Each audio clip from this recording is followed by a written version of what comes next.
और सूत्रों के हवाले से खबर सामने आ रही है, महागठबंधन में सीट शेयरिंग को लेकर के खींचतान जारी है। कांग्रेस और आरजेडी में खींचतान जारी है। कांग्रेस ने बेगूसराय और कटिहार सीट पर भी दावा ठोका है। बेगूसराय से कन्हैया को प्रत्याशी बनाना चाहती है कांग्रेस। कटिहार से तारिक अनवर को उम्मीदवार बनाना चाहती है कांग्रेस। तो बेगूसराय से लेफ्ट तो कटिहार से आरजेडी की भी दावेदारी है। अशफाक करीम को कटिहार से प्रत्याशी बनाना चाहती है आरजेडी और कांग्रेस के बड़े नेता का दावा है एक सप्ताह के अंदर ही सीट शेयरिंग का जो मामला है वो उसकी तस्वीरें बिल्कुल साफ हो जाएगी। तो सूत्रों के हवाले से बड़ी खबर सामने आ रही है, जहां पर महागठबंधन में सीट शेयरिंग को लेकर के खींचतान जारी है।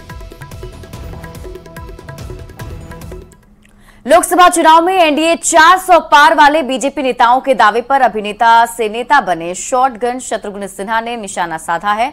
शत्रुघ्न सिन्हा ने कहा कि बीजेपी हर बार दावा करती है, लेकिन हकीकत में उसे काफी कम ही सीट मिल पाती है। ऐसे में इस बार कुछ ज्यादा नहीं आएगी।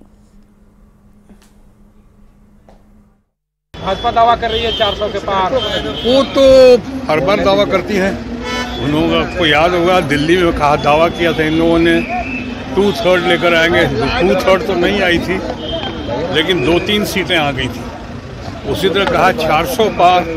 अभी बंगाल में कहा था अब की बार 200 पार। 200 पार कहा था तो बड़ी मुश्किल से जैसे तैसे कैसे करके 77 आया था उनको।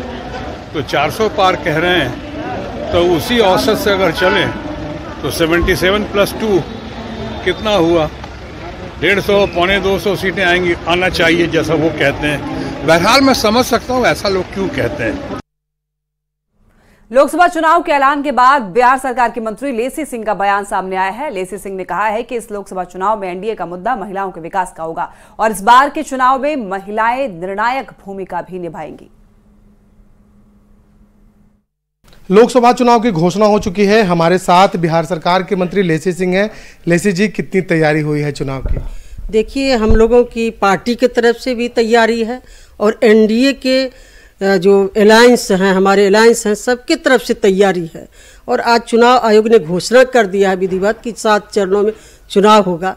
हम इसका स्वागत करते हैं और हम लोग पूरा दमखम के साथ लगे हुए हैं, आगे भी लगे रहेंगे। एजेंडा क्या होगा चुनाव का? एजेंडा इस बार जो एजेंडा है, जो आधी आबादी है, माननीय मुख्यमंत्री जी ने सत्ता संभालते ही महिलाओं को अवसर दिए, आगे बढ़ाए, उनके विकास के लिए हर स्कीम चलाए, हर लोगों के लिए विकास किए हैं। तो जो आधी आबादी है उनका झुकाव माननीय मुख्यमंत्री जी के पक्ष में है। और देखिए, बिहार में शराब बंदी है, लेकिन होली नजदीक आते ही रंग में भंग डालने के लिए शराब के शौकीनों और धंधेबाजों ने